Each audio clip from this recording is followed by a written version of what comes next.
अभी शुरू कर रहे हैं। अगला अब ये लेख है या प्रवचन है, किंतु आज के संदर्भ में बहुत महत्वपूर्ण लगा, थोड़ा सा पढ़ा तो इसी को लेते हैं। और आगे के लिए भी अनुरोध है, वो बाद में मैं रखूंगा जब और लोग इकट्ठे हो जाएंगे तब। तो अभी शुरू करते हैं ये लेख या प्रवचन, जो भी इसका रूप है, और इसका शीर्षक है तृप्त की पहचान। तो तृप्त की क्या पहचान होती है, इसके बारे में है। और तृप्ति की बात भी हम लोग करते रहे हैं कि जब तक हमारे मन में इच्छाएं, कामनाएं होती रहेंगी, उठती रहेंगी, तब तक हम संतुष्ट नहीं हो पाएंगे। और जब तक संतोष नहीं आता जीवन में, तब तक तृप्ति भी नहीं आती है। और जो तृप्त होता है वही पता लगता है उसको कि हाँ भाई, मैं बिल्कुल आराम से हूँ, बिल्कुल संतुष्ट हूँ, बिल्कुल तसल्ली से रिलैक्स होकर के विश्राम में वो रहता है। तो जो तृप्ति है वो बहुत तरह के भावों को लाती है, विश्राम भी देती है, शांति भी देती है, सब तरह की बातें हैं। तो अब देखें यहाँ पे राजमा क्या कह रहे हैं। शुरू करते हैं कि जो इस धरती पर तेरस को आया, वो तरह तरह के रूप धरकर अनेक स्थानों पर नए नए रूपों में प्रतिष्ठित होकर प्राणी मात्र को भाव दे रहा है। बड़ा अच्छा लगा सुनकर कि आज तेरस को जन्म लेकर अनेकों रूपों में अनेक स्थानों पर प्रतिष्ठित होकर बैठे हैं। संत के जो मंदिर बनते हैं, उस स्थान पर बैठकर हम अकेले नहीं होते, हम बहुत लोगों के साथ हो जाते हैं। हम अकेले घर में पूजा करते हैं, उस पूजा का भाव इतना है कि एक मैं हूं और एक मेरा ठाकुर है। किंतु जब हम सत्संग भवन में आकर बैठते हैं तो हमारा भाव बदल जाता है। हम चाहते हैं कि ठाकुर तुम तो एक हो, हम अनेक हैं, किंतु हम अनेक होकर भी तुम्हारे एक ही सूत्र में, एक ही भाव में अपने आप को एक चित्त करके अपने जीवन को धन्य बना पाएं। जब हम सद्गुरु के भाव को, वाणी को ग्रहण करते हैं तो हमारे हृदय के अभाव हट जाते हैं। हम यह देखते हैं कि कहीं पर बर्फ पिघलती है तो पानी बनता है। इसी प्रकार प्रत्येक जीव जब अपनी प्रकृति से थोड़ा ऊपर उठता है, तब यह पाता है कि मुझे आनंद तो सद्गुरु के द्वार पर ही मिलेगा। नीचे के तुच्छ विचारों में शांति नहीं है, उससे तो हम पहले भी तप्त संतप्त होते रहते थे। तो धरती पर तेरस को आया, तो ये तो हम सबको पता है कि गुरुदेव तेरस के दिन, पौष सुदी तेरस को इस धरा पर आए, एक रूप धरकर आए मानव का, किंतु अपने भीतर जो उनका संत भाव है वो शुरू से उससे परिचित रहे। और जब उन्होंने अपनी यही लीला का संवरण कर लिया, या उनके जीवन काल में भी अलग अलग स्थानों पर अलग अलग रूपों में उनकी प्रतिष्ठा की गई। जो कल भी बात आ रही थी कि ताई जी ने सर्वप्रथम एक सत्संग भवन का निर्माण किया और उसमें गुरुदेव बाबा की तस्वीर प्रतिष्ठित की गई। और यह सिलसिला चला, और यह लग रहा है और देखते भी हम, सुनते भी हैं कि अनेक स्थानों पर अनेक रूपों में, कहीं तस्वीर के रूप में, कहीं मूर्ति के रूप में प्रतिष्ठित होकर वो बैठे हैं। तो यहाँ यही कह रहे हैं राजमा कि संत के जो मंदिर बनते हैं या उनके जो सत्संग सदन बनते हैं, उस स्थान पर बैठकर हम अकेले नहीं होते हैं। अभी की बात अलग है। अभी प्राकृतिक स्थिति अलग है, इसे हम आपदा कहें, विपदा कहें या कुछ भी, जहां पर एकत्रित होना थोड़ा कठिन कार्य है, किंतु फिर भी हम जो एकत्रित होकर अपने ही घरों में बैठकर एक साथ जुड़ रहे हैं, उन्हें जोड़ने वाला कौन है? वो वही तेरस वाला है, जिसने अलग अलग स्थानों पर अपना स्थान बनाया है। और वो स्थान जब हमारे हृदय में बनता है तो हमारा हृदय मंदिर ही उसका स्थान बन जाता है। और जो बाहर का सदन है वहां हम इकट्ठे होते हैं, ठीक बात है, घर में अकेले पूजा करते हैं, और उस पूजा का भाव यही होता है कि भाई ऐसा नहीं है कि मैं अकेला हूं इस संसार में, तुम भी मेरे साथ हो, मैं हूं और मेरा ठाकुर है। और जब एकत्रित होके हम सत्संग करते हैं तो हमारा भाव बदल जाता है, और वो भाव यह है कि भाई ठाकुर तुम तो एक ही हो, मैं भी एक हूं, किंतु मेरे अलावा और भी अनेक हैं। तो तुम तो एक हो और हम अनेक हैं, और अनेक होकर भी हम तुम्हारे एक ही सूत्र में, उस प्रेम के सूत्र में, उस एक ही भाव में अपने आप को बिल्कुल एकाग्र करके, एक चित्त होकर के अपने जीवन को धन्य बना पाए। तो हम यह न समझें कि हम किसी सत्संग सदन में नहीं बैठे हैं, भले ही हम अपने घर में बैठे हों, किंतु जहां कहीं भी सत्संग होता है और सामूहिक रूप से होता है, तो वो जो सामूहिक रूप से सत्संग हो रहा है वहां पर यही भाव रहता है कि हम सबके सब उस एक ही प्रेम के सूत्र में, एक ही भाव में, एक चित्त होकर अपने जीवन को धन्य बना रहे हैं। तो जब हम सद्गुरु के भाव को, उसकी वाणी को ग्रहण करते हैं तो हमें अपने आप अनुभव होता है कि हमारे हृदय से अभाव दूर हो रहे हैं।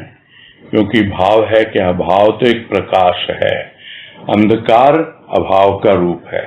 तो जैसे ही प्रकाश आता है अंधकार दूर हो जाता है, वैसे ही हृदय के अभाव हट जाते हैं जब भाव का प्रकाश आता है। तो यह दिखलाई देता है कि जो हमारा अंतःकरण है, यदि वो कठोर भी हो गया पत्थर की तरह, तो जब वो संसर्ग पाता है उस उष्मा का, उस गर्मी का, तो बर्फ पिघलने लगती है, पानी बन जाता है। और जब पानी बनता है और उस उष्मा का थोड़ा और संसर्ग पाता है, तब वो जल भी इस जमीन से ऊपर उठ जाता है।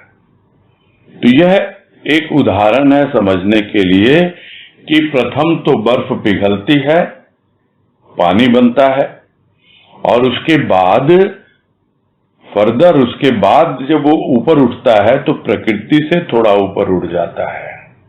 यानी अपनी उसकी एक प्रकृति है, अपना उसका एक नेचर है कि भले ही वो बर्फ है, भले ही वो जल है, किंतु उसका संपर्क पृथ्वी से बना हुआ है। यानी स्थूल भाव में वो जीता है। स्थूल में जो कुछ भी उसके इर्द गिर्द घटित होता है, उसके घर में, परिवार में, अड़ोस पड़ोस में, उस स्थान पर, उस शहर में, देश में जो हम देख रहे हैं अभी, उससे बहुत प्रभावित होता है। किंतु जैसे ही वो स्थूल के भाव से ऊपर उठता है, यानी अपनी प्रकृति से ऊपर उठता है, तो प्रथम तो बर्फ पिघलनी चाहिए, पानी बने, और वो पानी जब अपनी प्रकृति से ऊपर उठता है तब पाता है कि हाँ भाई, मेरा तो अपने आप ही धरातल ऊपर हो गया और अब मैं इन सब बातों से प्रभावित नहीं हो रहा हूं। मन की एक अवस्था है जिसे हम कहते हैं कि यह एक प्रकार का पॉजिटिव वाइब्स है। हम जितनी पॉजिटिविटी भीतर रखते हैं उतने ही कम से कम हम बाहर के वातावरण से, स्थूल जीवन में जो कुछ भी घटित होता है उससे प्रभावित होने से बच जाते हैं। और यह आनंद कहाँ मिलता है? सद्गुरु के द्वार पर ही मिलता है। क्योंकि नीचे के तुच्छ विचारों में शांति नहीं है, वहां तो हमेशा चिंता है, परेशानी है, भय है, तरह तरह की बातें हैं।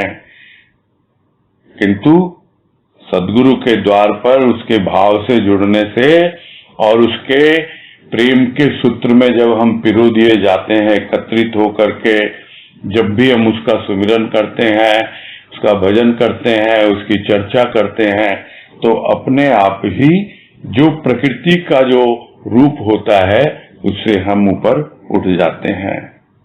तो नीचे के तुच्छ विचारों में हम नहीं रहते, वहां पर शांति नहीं है, वहां पर तो तप्त और संतप्त होना है।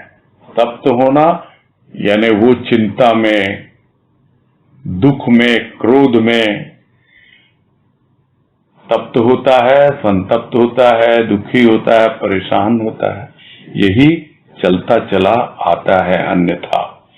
इसलिए सद्गुरु का जो भाव है वो प्राणी मात्र के लिए है और उसने इस संसार में आज के दिन यानी 13 के दिन जन्म लेकर यही हमें सिखाया।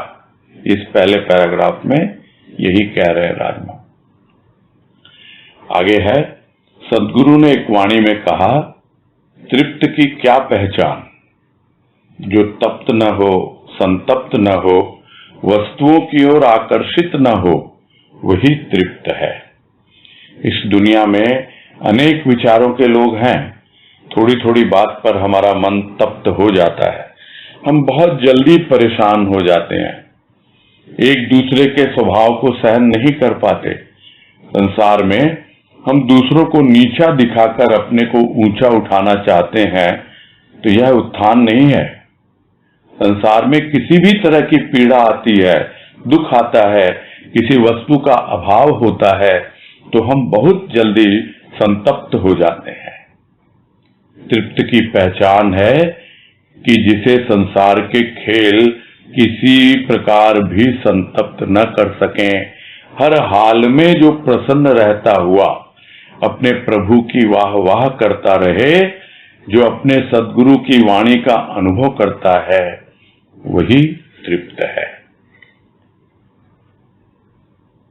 तो ये वाणी है गुरुदेव की जो यहां ली गई है कि तृप्त की क्या पहचान है, कैसे पहचाने हम अपने आप को, जाने कि हाँ भाई हम तृप्त हैं, कि जो कुछ भी हमें मिल रहा है हम उससे संतुष्ट हैं और संतुष्ट ही नहीं तृप्त हैं। तो क्या पहचान? तो सबसे पहली पहचान तो यह है कि वो तप्त न हो। तप्त न हो यानी छोटी छोटी बातों से चिंतित न हो, परेशान न हो, और संतप्त न हो, दुखी न हो, किसी भी प्रकार से जीवन में थोड़ा बहुत भी कष्ट आया, कुछ भी अभाव आया, उससे परेशान न हो, और वस्तु की ओर आकर्षित न हो, यानी स्थूल के भाव से जितना ऊपर उठता चला जाए। तो है दुनिया में सब तरह के लोग हैं, अलग अलग विचार है सबके, और ज्यादातर देखा जाता है कि छोटी छोटी बातों पर ही हम चिंतित हो जाते हैं, थोड़े से में ही हम भयभीत हो जाते हैं, हम बहुत जल्दी परेशान हो जाते हैं। और इतना ही नहीं, कभी कभी तो कुछ भी नहीं होता, फिर भी एक साथ रहते हैं, एक दूसरे से डील करते हैं, आपस में व्यवहार करते हैं, फिर भी एक दूसरे को सहन नहीं कर पाते। उसका कारण क्या है? सबका अपना अपना नेचर है, सबकी अपनी प्रकृति है, स्वभाव है, तो हम सहन नहीं कर पाते। सहन करना जब तक नहीं आएगा तब तक, सहन करना क्या है? बोझ नहीं है। बोझ में और सहन करने में अंतर होता है। जो सद्गुरु की शरण में आ जाता है वो तो कभी भी किसी भी प्रकार की स्थिति परिस्थिति को बोझ नहीं समझता। किसी भी प्रकार के लोगों से जब वो व्यवहार करता है तो वो जल्दी से तप्त नहीं होता, परेशान नहीं होता। सहन करना मतलब क्या है, हम उसको समझने की कोशिश करते हैं, हम उसको एब्जॉर्ब कर लेते हैं। किसी ने दो बातें कह भी दी यदि, तो यह नहीं कि हमने उसकी प्रतिक्रिया दी, हमने रिएक्ट किया और हमने चार बातें उसको सुनाई। उससे तो बात बढ़ती है, हम सबको पता है। तो हम करते क्या है, शांत हो जाते हैं। क्यों? क्योंकि हमें पता है, हम तो अपने आप में तृप्त हैं, संतुष्ट हैं, हमको पता है इसका यही नेचर है। इसलिए तो यह सहन करना है, सिर पे कोई बोझ नहीं है। जो सदगुरु की शरण में आया वो तो बोझ रखता ही नहीं अपने सिर पर, वो तो बहुत पहले ही अपना बोझ जो है उसके चरणों में डाल देता है। जिसको एक और वाणी में कहा गुरुदेव ने, जो हम अक्सर सुनते भी रहते हैं कि बोझा सिर पर या पैर पर। तो या तो तुम अपने सिर पे बोझा लेके घूमो और या फिर सदगुरु के चरणों में डाल दो, उसके पैरों में डाल दो। दो ही प्रकार का जीवन हो सकता है। तो अपने सिर पे बोझ लेके नहीं चलना। सहन करना अलग बात है। सहन करते हैं तो हमारी सहन शक्ति बढ़ती है। सहन शक्ति बढ़ती है तो हम अपने विचारों को समझने की कोशिश करते हैं, सामने वाले के विचारों को समझने की कोशिश करते हैं। और जब हम प्रतिक्रिया देते हैं यानी तुरंत रिएक्ट करते हैं तो हम समझते नहीं हैं, उत्तेजित होकर के करते हैं। जो कल परसों भी बात आई, उत्तेजना एक अलग अवस्था है। लेकिन जब हम सहन करते हैं तो अपने आप समय पड़ने पर हम उत्साहित होकर के उन सब बातों को सामने रखते हैं। नहीं तो होता क्या है संसार में, अपने आप को ऊंचा दिखाने के लिए लोग सामने वाले को नीचा दिखाते हैं, क्योंकि और कोई तरीका उनको आता नहीं है। अपना खुद का तो डेवलपमेंट कर नहीं पाते, अपना खुद का तो उत्थान कर नहीं पाते, तो दूसरे को दिखाते हैं नीचा कि देखो तुम नीचे हो, मैं तुमसे कितना ऊपर हूं। तो यह तो कोई तरीका नहीं है ना। तो संसार में आती है बहुत तरह की पीड़ा आती है, दुख आता है, जो हम देख ही रहे हैं अभी। तो हम बहुत जल्दी हर एक वस्तु का, हर एक व्यक्ति का किसी न किसी रूप में बहुत जल्दी हम डिस्टर्ब हो जाते हैं, बहुत जल्दी परेशान हो जाते हैं, दुखी हो जाते हैं, संतप्त हो जाते हैं। तो इन सब से बचना है। यदि वास्तव में हम तृप्त हैं, हम समझते हैं नहीं, हमको देने वाले ने बहुत कुछ दिया है, जितना नहीं था उससे ज्यादा दिया है।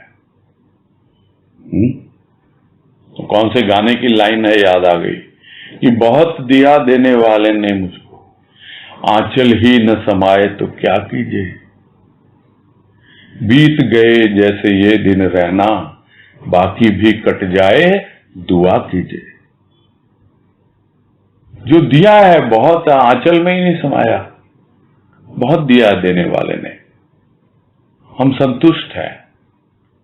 और इतना अच्छा जीवन हमने बिताया उसकी शरण में आकर, और बाकी का जीवन भी हम यही उससे दुआ मांगते हैं, यही प्रार्थना करते हैं कि और उसी तरह अच्छी तरह व्यतीत हो जाए। पीड़ा आएगी चली जाएगी, दुख आएगा चला जाएगा, अभाव आएगा चला जाएगा, किंतु यदि हम भीतर से तप्त हो गए, संतप्त हो गए, वो जल्दी से नहीं जाता है। इस बात को यदि हम बहुत अच्छी तरह समझ लें तो हमको पता लगने लगेगा कि हाँ, हमारी यात्रा तृप्ति की ओर बढ़ रही है। तो तृप्ति की पहचान यही है कि संसार के कोई भी खेल चल रहे हो दुनियादारी में, ये सब प्रकृति के खेल होते हैं। कुछ व्यापक जो प्रकृति होती है उसके खेल होते हैं, और उसको भी करने वाले हम ही होते हैं।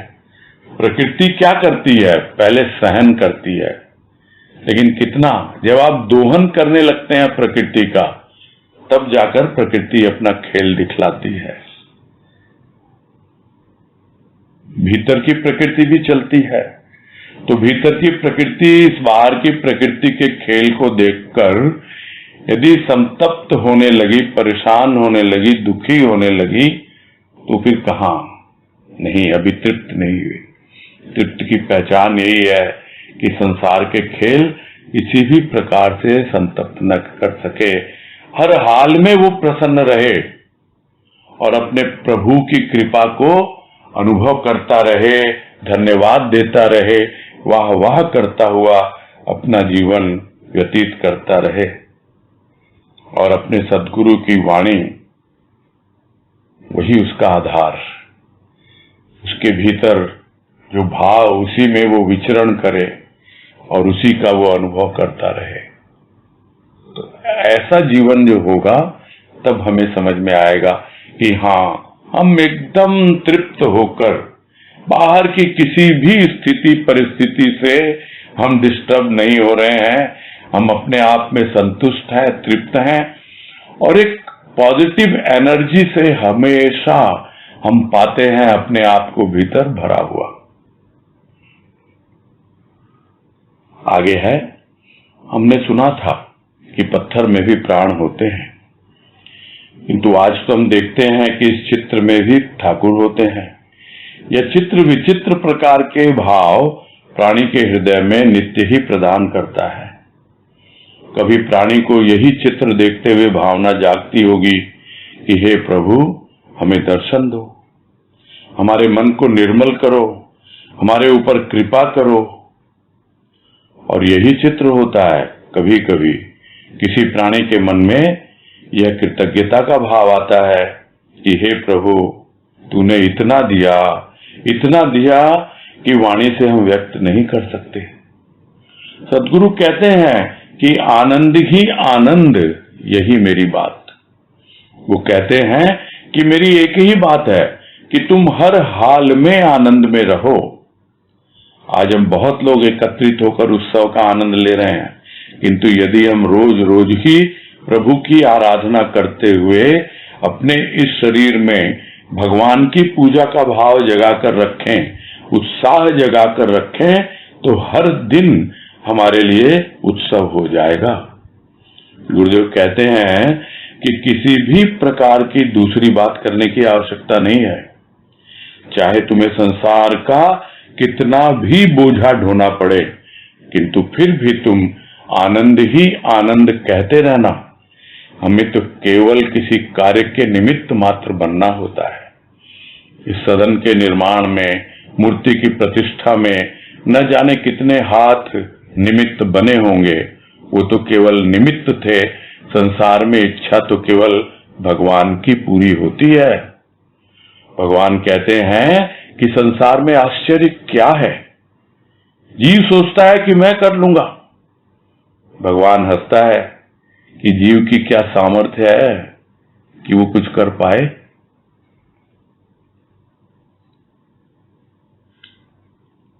और ये जो चल रहा है, समय विशेष पर किया गया प्रवचन लिखा हुआ है नीचे, वीरगंज के रजत उत्सव पर, और यह पब्लिश हुआ है काठमांडू से जो पुस्तक निकलती है भावधारा, उसमें। तो उस अवसर के बारे में है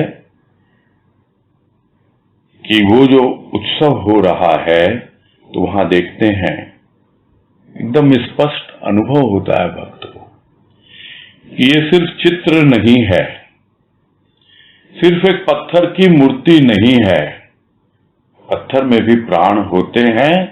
ये अनुभव में आता है भक्त को जब वो एकदम जीवंत हो उठता है। चित्र देखकर विचित्र प्रकार के भाव प्राणी के हृदय में आते हैं, और कोई उत्सव के दिन ही नहीं आते हैं, और दिन भी आते हैं। तो नित्य ही तरह तरह के भाव प्राणी को मिलते रहते हैं चित्र देखने से, और जब उसे अनुभव होता है कि यह जीवंत है, यह कोई तस्वीर नहीं, यह कोई पत्थर की मूर्ति नहीं, तो कभी कभी तो कुछ ऐसी भावना जागती है प्राणी को चित्र देखते हुए कि प्रभु हमें दर्शन दो, हमारे मन को निर्मल करो, हमारे ऊपर कृपा करो। तो इस तरह की भावना तो जागती ही जागती है। कौन नहीं चाहता प्रभु का दर्शन करना? कौन नहीं चाहता कि उसका मन निर्मल हो? कौन नहीं चाहता कि प्रभु उस पर कृपा न करें? तो यह बात तो सबके भीतर से उमड़ती है। और कभी कभी मन में यह कृतज्ञता का भाव आता है कि तूने इतना दिया, जो बात अभी है कि आंचल ही न समाये तो क्या कीजिए, झोली छोटी पड़ जाती है। तो क्या करना फिर? अरे प्रेम करते हैं हम उससे, कब तक झोली फैला के रखेंगे? दो हाथों में झोली है, झोली छोड़ें, झोली गिराएं और हाथों को फ्री करें अपना। हाथ तो बहुत जोड़े, उसके बाद झोली भी फैलाई, और अब तो वो हमारा आह्वान कर रहा है प्रेम से कि आ गले लग जा, दिल से दिल मिला ले। और जब प्रेम होता है वहां कोई मांग नहीं होती, और जब मांग नहीं है तो स्वाभाविक है अपने आप वो मांग भर देता है, अपना लेता है। तो गले मिलने से प्रारंभ होता है, दिल से दिल मिलने से, और धीरे धीरे प्राणी आगे बढ़ता जाता है और ये कृतज्ञता का भाव उसके भीतर आने लगता है। इतना दिया तूने, इतना दिया, क्या मांगे तुमसे, झोली गिरा दी मैंने, तो है ही नहीं। अब हम व्यक्त ही नहीं कर पाते हैं, तो व्यक्त नहीं कर पाते, फिर भी व्यक्त तो कुछ तो करना ही होगा ना। तो क्या कहते हैं सदगुरु, क्या कहना है तुमको? आनंद में रहो और आनंद की बात करो। आनंद ही आनंद, यही मेरी बात, यही कहते हैं गुरुदेव। तुम खुद आनंद में रहो और दूसरों को आनंद में रहने के लिए प्रेरित करो, अपनी वाणी के द्वारा, अपने भावों के द्वारा, अपने आचरण के द्वारा। यही बात है कि मेरी एक ही बात है, तुम हर हाल में आनंद में रहो, भले ही काल का कितना भी प्रभाव हो, किंतु जिसके साथ वो महाकाल है, वो शिव रूप सदगुरु है, काल उसका कुछ भी नहीं बिगाड़ सकता। इस दृढ़ता के साथ, इस भाव के साथ जब हर हाल में खुश रहना सीखता है प्राणी, आनंदित रहना सीखता है प्राणी, तब वास्तव में वो समझ पाता है कि उत्सव तो एक दिन आता है, उस उत्सव का आनंद लेता है, किंतु रोज रोज हर दिन पूरा जीवन ही उत्सव बन जाता है। तो हमारे शरीर में रोज प्रभु की आराधना करते हुए, प्रभु की पूजा करते हुए ये भाव जगा कर रखें, उत्साह जगा कर रखें। यह नहीं कि हम बिल्कुल ढीले पड़ जाएं, सुस्त हो जाएं। आगे बढ़ना है, चिंतित नहीं होना है, भयभीत नहीं होना, तब हर दिन हमारे लिए उत्सव बन जाता है। तो गुरुदेव कहते हैं कि किसी भी प्रकार की दूसरी बात करने की जरूरत ही नहीं है। भाई यहाँ ये चल रहा है, वहां वो चल रहा है, इसके साथ वो हो गया, उसके, अरे उससे क्या लाभ तुमको मिलने वाला है? कोई और बात करनी ही नहीं है, दूसरी कोई बात करने की आवश्यकता ही नहीं है। चाहे तुम्हें संसार में कितना भी कुछ दिखलाई पड़े, चाहे हो सकता है तुम्हारे ऊपर कितनी भी बर्डन आ जाए, कितना ही बोझ आ जाए, तरह तरह की परेशानी आ जाए, किंतु फिर भी तुम सिर्फ और सिर्फ आनंद में रहना और आनंद की ही बातें करना। यदि थोड़ा सा भी आनंद तुम्हें मिला है आनंद घन की शरण में, तो निरर्थक बातें, नेगेटिव थॉट्स, नकारात्मक भाव विचार बिल्कुल भी मन में नहीं लाना। भाई हम क्या हैं? अगर हमसे कुछ हो भी जाता है अच्छा बुरा, तो हम तो एक निमित्त मात्र हैं, यही मान के चलना है। और यहां उदाहरण है कि सदन का निर्माण है, मूर्ति की प्रतिष्ठा है और बहुत से हाथ निमित्त बने होंगे। सबने अपने अपने ढंग से कुछ न कुछ उसकी सेवा की होगी, कुछ अर्पण किया होगा, किंतु वास्तव में इच्छा किसकी पूरी होती है? इच्छा तो भगवान की ही होती है। हम निमित्त बनते हैं, किंतु यदि हम इच्छा करेंगे कि प्रभु देखो हमने तुम्हारे सदन के निर्माण में इतना कुछ किया, हमारी ये इच्छा तो पूरी कर दो ना, नहीं, इच्छा तो उसी की पूरी होती है। और यदि कोई निमित्त है और यह सोचता है कि मैंने कहा और वो हो जाएगा, जो कल भी बात आई थी, ताई जी की बात अलग, वो तो सहज रूप से उनके साथ घटित होती थी चीजें, और उस वक्त क्या कहें उसको, उस समय की मांग थी, यानी that was demand at that time, इसलिए उनको भी निमित्त बन के करना पड़ा। किंतु अब वो बात नहीं है, अब झोली की बात ही नहीं है, अब तो डोली की बात है। अब तो कहार आए हैं डोली उठाने के लिए, अपने प्रभु से मिलाने के लिए। वर्ण कर लो उसका, इच्छा तो केवल उसी की पूरी होती है। वो आया हमारे हृदय के दरवाजे पर, दस्तक दे रहा है, और हम निमित्त बनकर जो कुछ करना है करते चले जाएं।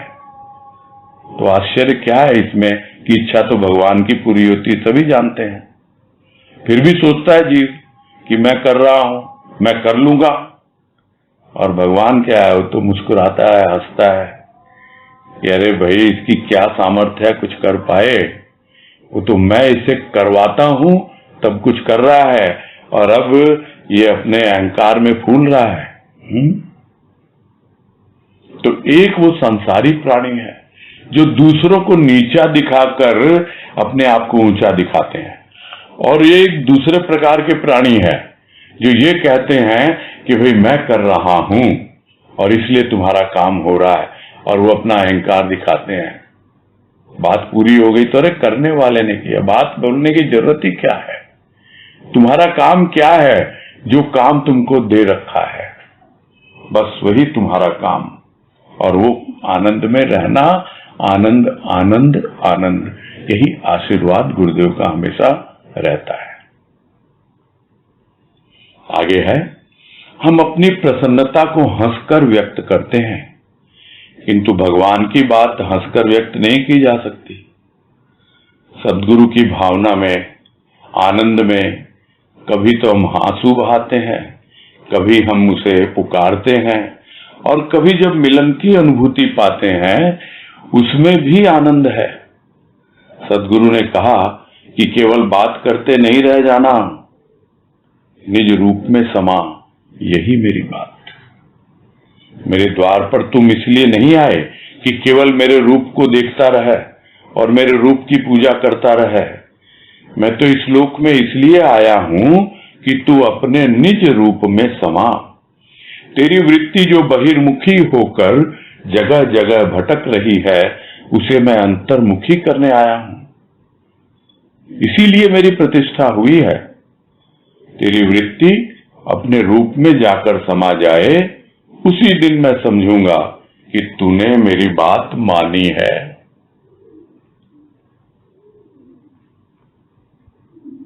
तो जब हम अपनी बात व्यक्त करते हैं और हम आनंदित होते हैं, तो बड़े खुशी खुशी हंसकर, प्रसन्न होकर, मुस्कुराकर अपनी बातों को व्यक्त करते हैं। ये तो हुई अपनी बात जो हमारे भीतर चल रहा है, किंतु जब हमारे भीतर कुछ प्रभु का भाव चल रहा है, उसकी वाणी, उसकी बात चल रही है, तो वो हंसकर नहीं व्यक्त की जाती है। कोशिश करके भी देख ले, नहीं होती है, वो हंसकर व्यक्त नहीं की जा सकती। जब उसकी बातें होती हैं, जब उसका भाव आता है, जब उसके प्रेम में मगन होते हैं, आनंदित होते हैं, तो कभी तो हम आंसू बहाते हैं, और कभी उसे पुकारते हैं। आंसू किस लिए बहाते हैं, ये अभी भी तुम्हारा अनुभव पूरा मिल नहीं रहा। जीवन मेरा बीता जाए तेरे इंतजार में, आओ ना प्रभु आओ ना, प्राणों में बस जाओ ना। यही तो है पुकार, तुझे पुकारूं मैं, आ मां मेरी आत्मा तुम दूर हो। तू ही तो मेरा आत्मस्वरूप, तू ही तो मेरा निज रूप है, तू ही तो सब कुछ है। जब भीतर से पुकार उठती है तो एक विरह का भाव आता है, आंसू बहते रहते हैं। और कभी हम उसे पुकारते हैं तो मिलन की अनुभूति भी देता है, वो उसमें भी आनंद है। आंसू बहाने में, विरह में भी आनंद और मिलन में भी आनंद, आनंद ही आनंद। प्रभु की बातें ही ऐसी होती हैं, उसका भाव ही ऐसा होता है। हर अवस्था में, हर स्थिति में आनंद ही आनंद की अनुभूति पाते हैं उसके बच्चे। तो सद्गुरु ये नहीं कहते कि खाली बातें करते रहना और बातें सुनते रहना। तो कोई बात कह रहा है, कर रहा है, और स्वाभाविक है कोई सुन भी रहा है, तो सुन के क्या कर रहा है, सुन के फिर वो भी बात कर रहा है। और यह है, गुरुदेव ने कई जगह कहा है कि आपको इतनी बातें कही जाती हैं, प्रवचन में भी है ये सब बातें गुरुदेव के, इतनी बातें कही जाती हैं इसलिए नहीं कि आप यहां से जाएं और जाकर लोगों को बताएं कि हमने आज सत्संग में क्या सुना, इसलिए नहीं। ये इसलिए बताई जाती हैं कि आप इसे अपने जीवन में धारण करें, और जीवन में धारण करना सीख जाएंगे तो धीरे धीरे अपने स्वरूप की ओर बढ़ते चले जाएंगे। जो भीतर बैठा हुआ है तुम्हारा परमात्मा, तो केवल बात करते ही नहीं रह जाना, निज रूप में समा यही मेरी बात। तो आनंद ही आनंद तो है मेरी बात, किंतु वो आनंद तुम्हें कहां ले जाए। कभी विरह में आंसू बहाए, कभी मिलन में मुस्कुराए, आनंदित हुए, किंतु यात्रा कहां की है, निज रूप की यात्रा, उसकी ओर बढ़ना है। इसलिए नहीं आए तुम मेरे द्वार पर कि केवल मेरे रूप को देखते रहो और मेरे रूप की पूजा करो, यानी बाहर बाहर बस लगा ली तस्वीर, देख ली तस्वीर, बदल गई तकदीर। तकदीर तो बदल गई, इसमें कोई संदेह नहीं है, लेकिन अब तदबीर बता रहे हैं, वो तरीका बता रहे हैं कि केवल रूप को ही नहीं निहारते रहना, भीतर यात्रा करो, अपनी वृत्तियों को अंतर्मुखी करो। मैं तो इस लोक में इसलिए आया हूं कि तू अपने रिज रूप को समझे, पहचाने और उसमें समा जाए।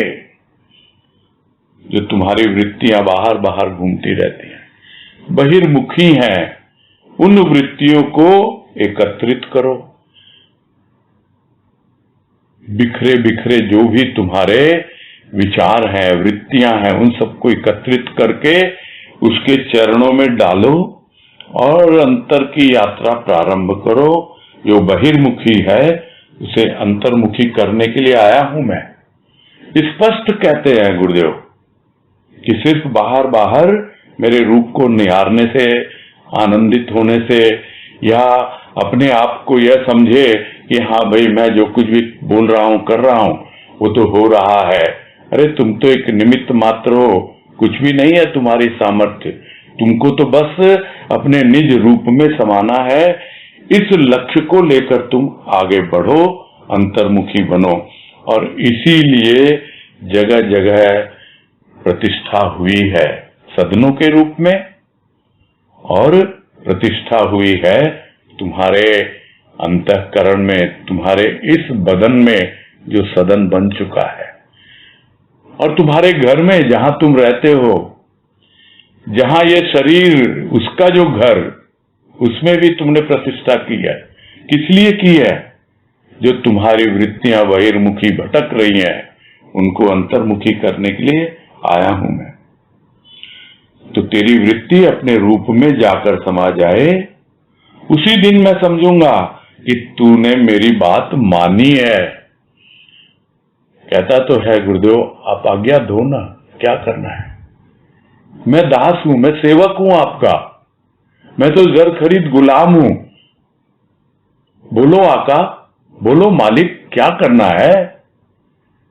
तो वो तो यही कह रहा है कि अपनी जितनी वृत्तियां हैं अंतर्मुखी कर लो और अपना जो स्वरूप है उसमें समा लो। तब मैं जानूंगा कि तुमने मेरी आज्ञा का पालन किया, मेरी बात मानी। आगे है, हृदय कमल खिला यही मेरी बात। हृदय तेरा एक कली के समान है, जिसके भीतर शांति सत्य छिपा हुआ है, जिसके भीतर सौरभ एवं संसार की शक्ति छिपी हुई है। उस हृदय को एक बार तू खिला, मेरी यही बात है। हम अपने बालक की बातें करके बड़े प्रसन्न होते हैं। सद्गुरु की बात करके हमारा हृदय क्यों नहीं प्रसन्न होगा, जो कि हमारा पिता है, बंधु है, सखा है, माता है। जिसका हृदय उदार और विशाल हो जाता है, उसके लिए वो बाल रूप में भी आता है। यहां सद्गुरु केवल ईश्वर रूप में ही नहीं बैठे हैं। तुम जब चाहो उन्हें सखा, पिता, माता के रूप में मान लो। यहां ठाकुर बैठा हुआ है, तुम प्रसाद खिलाते हो, बड़े प्रेम से वो प्रसाद खा लेता है। सद्गुरु ने शायद इसीलिए मातृ हृदय में अपना भाव जगाया है। जगह जगह वो बालवत बैठकर अपने आग्रह को पूरा कर रहा है। अपने हृदय के भाव को एवं शक्ति को पहचानना है। क्रोध, काम, लोभ, मोह तेरा भाव नहीं, तेरा भाव तो शांति है, तेरा भाव तो आनंद है। तो आगे क्या बात है गुरुदेव की? एक वाणी के हैं अलग अलग पार्ट कि आनंद ही आनंद यही मेरी बात, निज रूप में समा यही मेरी बात, और अब है हृदय कमल खिला यही मेरी बात। तो हृदय तेरा एक कली के समान है छिपा हुआ उसके भीतर। जैसे कली में सौरभ छिपी होती है, कली के भीतर खिलने की संभावना छिपी होती है। कली के भीतर समस्त ऐसी शक्तियां छिपी होती हैं, जब उसकी एक एक पंखुड़ी प्रस्फुटित होती है, तब वो अपने भीतर छिपी हुई उन गुप्त और सुप्त शक्तियों से परिचित होता है। और वो कौन लेके आता है? वो सत्य जो उसके अंतःकरण में पूरी तरह व्याप्त है। सौरभ है, संसार की समस्त शक्तियां तुम्हारे अंतःकरण में ही छिपी हुई है, तुम्हारे हृदय में सब कुछ है। तू उसे एक बार तू उसको खिला ले, बस यही है मेरी बात। कितनी बार कहा जाए। और इस पे तो लेख भी गुरुदेव का है, जो हम लोगों ने किया इसी लॉकडाउन पीरियड में, और उसका शीर्षक ये कलियां, जो पिछले साल हुआ है। तो ये कलियां खिलेंगी, खिलती हैं, ये पूरे लेख में यही बताया गुरुदेव ने। और इतने ज्यादा एक ओर तो आशा जगा रहे हैं और दूसरी ओर दिलासा दे रहे हैं और साथ साथ उत्साहित कर रहे हैं, प्रेरित कर रहे हैं। पूरे लेख में वही सब बातें थी और यहां भी यही है कि मेरी बात कुछ और नहीं है। मैंने तुम्हें कितना प्रेरित किया है, कितना उत्साहित किया है। तेरा काम क्या है? अपने हृदय की कली को तू खिला ले। हृदय का कमल तेरा है, वो खिलेगा। जब खिलेगा, कैसे खिलेगा? जब मन भंवरा, गुनगुनाएगा।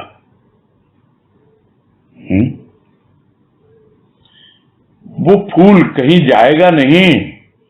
ये कोई ऐसा फूल नहीं है कि कोई और ले जाए। लिखने वाले ने तो लिख दिया कि भंवरे ने खिलाया फूल, फूल को ले गया राजकुंवर। नहीं, ये मन भंवरा जिस फूल को खिला रहा है उसको कोई और नहीं ले जाएगा। तेरे भीतर बैठा हुआ वो राजा, वो परमात्मा, उसी को समर्पित होगा, वहीं जाएगा। ये कोई और नहीं लेके जाएगा। तो मन भंवरा इसको खिलाएगा, प्रस्फुटित करेगा। तो एक बार तू खिला ले। यही है मेरी बात, यानी गुरुदेव की यही बात है। फिर है कि जिस तरह हम अपने बालक की बातें करके बड़े प्रसन्न होते हैं, माताएं बहनें, तो सदगुरु की बात करके हमारा हृदय क्यों नहीं प्रसन्न होगा? क्योंकि वो तो हर रूप में है। सिर्फ पिता ही नहीं है, बंधु भी है, सखा भी है, माता भी है। तो सारे के सारे रिश्ते तो हमारे उसी से जुड़े हुए हैं। किंतु उससे परे जिसका हृदय और भी विशाल हो जाता है, और भी उदार हो जाता है, यानी पूरी तरह जिसका हृदय कमल खिल गया, तो उसके लिए वो बाल रूप में भी आ जाता है। जिस तरह हम देखते हैं बहुत से लोग हैं बाल रूप की भक्ति करते हैं। जिस तरह माँ यशोदा सब कुछ करती है बाल कृष्ण के लिए, उस तरह भक्ति करते हैं लोग। तो वो तो भक्ति का एक साकार रूप है। यह जो रूप है भक्ति का, बाल रूप, जो हमें भीतर में समझ में आता है जब हमारा हृदय मां की तरह उदार और विशाल हो जाता है। झिझकते हैं हम, अरे ठीक है, वो हमारा पिता हो सकता है, बंधु हो सकता है, सखा हो सकता है, माता भी हो सकता है, और यहां तक की जो बात बार बार आती है कि वो हमारा पति भी हो सकता है, किंतु क्या वो हमारा बालक हो सकता है? इसके लिए बहुत बहुत विशाल हृदय चाहिए, और हृदय में इतनी उदारता चाहिए। तो इस रूप में है, जिस रूप में भी मानो भाई सदगुरु को तुम सखा, पिता, माता। तो हम जब जैसे बच्चे को प्रसाद खिलाते हैं, भोजन कराते हैं, तो ले रहा है, बड़े प्रेम से ले रहा है, बड़े प्रेम से प्रसाद खा रहा है सदगुरु। तो सदगुरु ने शायद इसीलिए मातृ हृदय में अपना भाव जगाया है। ये जो भी माताएं हैं, बहनें हैं, वो यदि उनको बाल रूप में अनुभव कर ले, बस फिर क्या चाहिए? हमेशा उसके प्रेम में मगन रहे, और जैसे स्वतः स्फूर्त अपने बच्चे का ध्यान रहता है, तो ये सिर्फ स्थूल का ध्यान नहीं रखना, वो तो स्थूल का बालक है, किंतु यह सिर्फ बालक ही नहीं है, यह हमारा पालक भी है। यह सिर्फ हमारा पति ही नहीं है, यह हमारा पिता भी है, सब कुछ है ये। तो इतने संबंध हम जोड़ रहे हैं, किंतु सूत्र क्या है उन संबंधों का? वो सूत्र तो एकमात्र प्रेम है। बालक से प्रेम, पति से प्रेम, पिता से प्रेम, प्रेम ही प्रेम। और जिस दिन हम उस प्रेम को समझ लेते हैं, तो संबंधों का सार समझ लेते हैं कि सारे संबंधों में यह प्रेम ही छिपा हुआ है। तो हृदय में वो प्रेम का भाव जगाया है सदगुरु ने हमारे भीतर, और बालवत बैठकर प्रसाद ग्रहण कर रहा है, अपना आग्रह पूरा कर रहा है। हमें तो अपने हृदय में जो भाव है वो प्रेम है, और जो शक्ति उसकी कृपा से हमें मिल रही है कि जो हमें आंतरिक रूप से इतनी पॉजिटिविटी से भर रही है, इस नेगेटिव एटमॉस्फेयर में भी हमको तो उसे पहचानना है। अन्यथा ये जितने विकार हैं, काम, क्रोध, लोभ, मोह इत्यादि, नहीं, इनसे हमें कोई लेना देना नहीं है। सद्गुरु कहते हैं तेरा भाव नहीं है, ये तेरे विचार नहीं है, मैं आ गया हूं अब तुम्हारे जीवन में, तुम्हारे अंतःकरण में छा गया हूं और तेरा हृदय कमल प्रस्फुटित हो चुका है। तो तेरा भाव अब क्या है? शांति है। शांति से रह, आनंद में रह। तो यह आशीर्वाद मिलता है, और आशीर्वाद ही नहीं, उनकी ओर से इतना अंदर में संबल मिलता है कि हम जो भीतर से कमजोर हो जाते हैं, घबराने लगते हैं, परेशान होने लगते हैं, एकदम शांत, प्रसन्न चित्त, आनंदित। आगे कह रहे हैं, सद्गुरु कहते हैं कि जग को देखकर नचा, यही मेरी बात। आज हम सद्गुरु की बातें करें, क्योंकि यहां पर वो अर्चावतार लेकर बैठे हैं। सद्गुरु कह रहे हैं कि मेरी एक बात और मान लो कि जग को देखकर नचाना। जिस योग्य पात्र हो उसे वैसी ही परमात्मा की सेवा देकर उसे किसी भी प्रकार परमात्मा की सेवा में लगा देना। कोई भी प्राणी परमात्मा की सेवा से वंचित ना रह जाए। हम संसार के छोटे छोटे कार्यों को करते हुए भी भगवान के निमित्त कृपा के पात्र हो जाते हैं। इस प्रकार हमारा जीवन सद्गुरु की बातें कहने वाला बन जाएगा। बात तो शब्दों से कही जाती है, किंतु शब्दों से कौन प्रभावित होगा जब तक हमारे आचरण में सद्गुरु का भाव न उतर जाए। इसलिए भाव को हमें अपना स्वभाव बनाना है। और इस पैराग्राफ में तो पूरा एक भक्त का जीवन है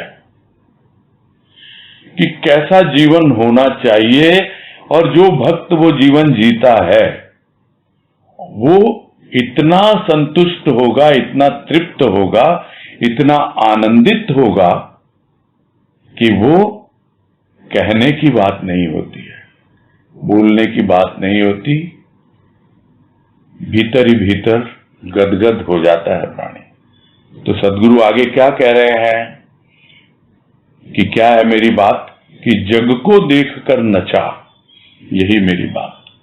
तो अक्सर तो लोग यही समझेंगे कि जग को तो अपनी उंगलियों पर नचा, अपने इशारे पर नचा, किंतु यहां पर बात नहीं है।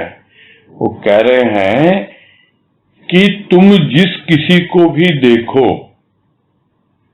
उसे यही बताओ कि देखो भाई, मैंने अपने आप को सद्गुरु के हाथों की कठपुतली बना दिया।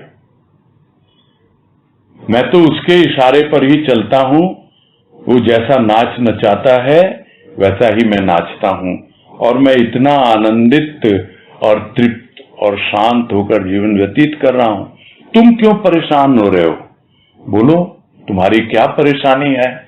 तो जिसकी जो योग्यता है, जो कुछ भी है उसके भीतर, कि उसके भीतर यह संभावना छिपी हुई है, तो उसे वैसी ही सेवा दे दो परमात्मा की। भाई सदन है, स्थान है, तरह तरह की सेवा स्थूल में भी लेते हैं लोग, और सूक्ष्म में क्या सेवा होती है, वो भी सेवा है। परमात्मा हर तरह से सेवा लेने को प्रस्तुत है। जिसकी जो योग्यता है उसको पहचानो। तो जग में कोई भी प्राणी अयोग्य नहीं है, सबके भीतर कोई न कोई क्वालिटी छिपी हुई रहती है। तो भक्त को करना क्या है कि भाई दुनिया को यही बताना है, देखो कि परमात्मा की सेवा मैंने की, तुम में ये क्वालिटी है, तुम इस तरह से उसकी सेवा में लग सकते हो। तो किसी भी प्रकार परमात्मा की सेवा में उसको लगा देना। कोई भी प्राणी उसकी सेवा से वंचित न रह जाए। तो यहां नचाने का मतलब क्या? उसकी सेवा में लगा देना, कि मैं उसकी सेवा में लगा हूं, मैं उसके इशारे पे नाच रहा हूं, तुम भी लग जाओ उसी तरह। और हम तो छोटे छोटे कार्य कर लेते हैं और समझ में आता है कि भाई हम क्या हैं, कुछ नहीं है, हम तो निमित्त मात्र हैं और अपने आप ही उसकी कृपा मिलती रहती है, कुछ करना ही नहीं पड़ता। किसी से भी दो बातें की और वो यदि उसके प्रति आकर्षित हो गया, उस प्रभु के प्रति, और अपनी योग्यता को समझने लग गया, उसके भीतर जो छिपा हुआ गुण उसको वो पहचानने लग गया, तो स्वाभाविक है कि हम तो अपना काम कर रहे हैं। तो हम हमारा जीवन बिता रहे हैं सद्गुरु की बात कहने वाला। जो बातें सद्गुरु की हैं वही हमारी बातें हैं। हम सेवा कर रहे हैं, सबको सेवा की प्रेरणा देते हैं। तो बात तो शब्दों से कही जाती है और कह भी रहे हैं, और कौन कहेगा? किंतु उन शब्दों से कोई प्रभावित होता है क्या? हम ऐसे ही पढ़ लें इस पुस्तक को, किसी भी पुस्तक को, क्या ये शब्द हमें प्रभावित करेंगे? जब तक हम उसके भावों से न जुड़े। शब्दों में छिपे हुए जो भाव हैं उससे यदि हम न जुड़े तो वो शब्द हमें प्रभावित नहीं करते। उसी तरह कोई यदि बोलता रहे, यदि उसके भीतर वो भाव नहीं है, यदि उसने अपने जीवन में उसे उतारा नहीं है, अनुभव नहीं किया, आचरण में नहीं लाया, तो कौन प्रभावित होगा उन शब्दों से? कोई नहीं हो पाता। तो जब तक हमारे आचरण में सद्गुरु का भाव न उतर जाए तब तक कैसे हम बोलते रहें? बोलने से कोई फायदा नहीं है। और आचरण में ही न उतरे, वो भाव ही हमारा स्वभाव बन जाए। और यह तो प्रकृति और स्वभाव करते हुए गुरुदेव ने बहुत अच्छे से बताया कि प्रथम क्या होता है, वो भाव तुम्हें ले जाता है स्व के भाव तक, यानी स्व तक ले जाता है। फिर भाव हट जाता है, एकमात्र स्व रह जाता है। और फिर जब लौट के आते हो तुम वापस दुनिया में, तब वो भाव ही तुम्हारा स्वभाव बन जाता है। यानी हर अवस्था में, हर बात में कोई न कोई भाव, और वो भाव किसका? सद्गुरु का। किसी का भी भाव भाव है, और वो भाव, उस भाव मात्र से ही परमात्मा की अनुभूति प्राणी को होने लगती है। जो तीन अवस्थाएं बताई गई भाव योग में, प्रथम भाव में इष्ट होता है, उसके बाद क्या होता है? भाव में इष्ट का भाव होता है, और जो उसकी फाइनल कंडीशन है, अंतिम अवस्था, वो है केवल भाव होता है।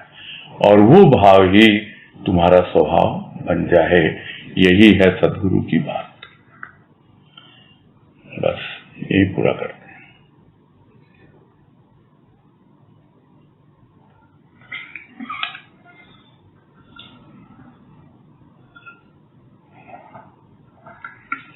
हाँ, आगे बढ़ने के पहले जो बात कहनी थी वो यही थी कि इस पुस्तक में हमने तो विचार यही किया था कि जो लेख है राजमा के लेते हैं, लेकिन कुछ कुछ प्रवचन भी हैं जो समय विशेष पे किए हुए, किंतु उनका भाव इतना आकर्षित करने वाला, भीतर तक छूने वाला है, इसलिए सोच के ये लिया गया और अभी चल रहा है ये। आगे जो आप लोगों की राय हो कि किस तरह हमें आगे बढ़ाना है इसको, क्योंकि आगे ज्यादातर प्रवचन ही मिलेंगे, ऐसा मेरा अनुमान है। तो जो भी हो आप अपने ग्रुप में वो करके कर लेना। अभी जवाब नहीं चाहिए उसका, आप लोग अपना निर्णय करके मुझ तक पहुंचा देना, भाभी को बता देना चाहे। हाँ, शकुंतला झुंझुनवाला, बोलिए। हरिओम भैया। हरिओम, बोलिए। ये जो आपने एकदम लास्ट में बताया ना, स्वभाव भाव बन जाता है, 3 बात बताई आपने। ये थोड़ा सा मुझे समझाइए ना। भावयोग पुस्तक भी हमने की थी, गुरुदेव की लिखी हुई। उसमें गुरुदेव ने 3 अवस्थाएं भाव की बताई हैं कि भाव में प्रथम क्या होता है, इष्ट होता है। यानी जब भी हम भाव की अनुभूति करते हैं तो वो गुरुदेव का साकार रूप हमारे सामने आता है, वो इष्ट होता है। फिर दूसरी अवस्था होती है इष्ट का भाव, यानी जब भी हम भाव की अनुभूति करते हैं तो वो भाव तो होता है और हमें पता है ये इष्ट का दिया हुआ ही भाव है। और जो अंतिम अवस्था होती है, तीसरी अवस्था, उसमें केवल भाव होता है। वहां कोई साकार से या नाम रूप से कोई लेन देन नहीं होता है, वो पूरी तरह निराकार होता है, क्योंकि भाव निराकार है। ये है वो तीसरी अवस्था। और वो भाव आपका स्वभाव तब बनेगा जब आप स्वयं की अनुभूति पा लेते हैं और लौट के आते हैं, तो भाव ही आपका स्वभाव बन जाता है। एक यात्रा है, हम भाव के द्वारा स्वयं तक पहुंचते हैं और उसके बाद जब लौट के आते हैं तब वो भाव ही हमारा स्वभाव बन जाता है। ये कहने का तात्पर्य है। हाँ भैया, बहुत सुंदर है, बहुत बहुत सुंदर लगा, बहुत अच्छा समझ लिया। हरिओम भैया। हाँ, हरिओम। हाँ, समय पूरा होने वाला, फिर भी लेते हैं इनको। श्याम जी त्रिवेदी, जहां तक मैं समझ रहा हूँ ये कोटा से हैं, वही है अगर मैंने सही समझाया तो। अनम्यूट कर दें। हरिओम भैया। हरिओम। हाँ, आपने बिल्कुल सही समझा भैया। हाँ हाँ, बोलिए। मेरे इसमें जो एक आया था, इसमें आया था कि शरीर को ही उसमें भगवान की पूजा करें, तो इसको थोड़ा भैया थोड़ा स्पष्ट करें तो ज्यादा आएगा। नहीं, मैं समझा नहीं। शरीर क्या मतलब इसमें जो अपन पढ़ रहे थे ना, आप पढ़ रहे थे, हाँ, तो इसमें एक जगह आया है कि अपने इस शरीर को ही भगवान की पूजा करें। इस शरीर में भगवान की पूजा करें, वो तो आंतरिक है ना, मेरे भीतर ही बैठा हुआ है वो प्रभु। हम कहते तो है कि वो अंतर्यामी है। अंतर्यामी से हम ये समझते हैं कि वो हमारे भीतर की सब कुछ जानता है। तो वो जानता कैसे है सब कुछ हमारे भीतर की? क्योंकि वो हमारे भीतर ही बैठा हुआ है। हमारे भीतर वो परमात्मा बैठा हुआ है, आत्मा बनकर कह लो या जिस रूप में भी समझो, वो सब देख रहा है, सब जानता है। तो वो ये शरीर जो है हमारा, ये बदन जो है, वही सदन है हमारे लिए। उसके भीतर प्राण प्रतिष्ठा हुई है, उसकी भीतर बैठा हुआ है वो। और जो हृदय है वो उसका सिंहासन है, उस सिंहासन पे विराजित है वो। इस प्रकार से ये शरीर ही उसका घर बन जाता है। ठीक है? सदन, शरीर को सदन बना करके जी हाँ, स्थापना करके, जी हाँ, वो अनुभव में आना चाहिए ना, वही बात है। जी भैया। ठीक है। हाँ, ठीक है। अब समय हो गया, अब पूरा करते हैं। अब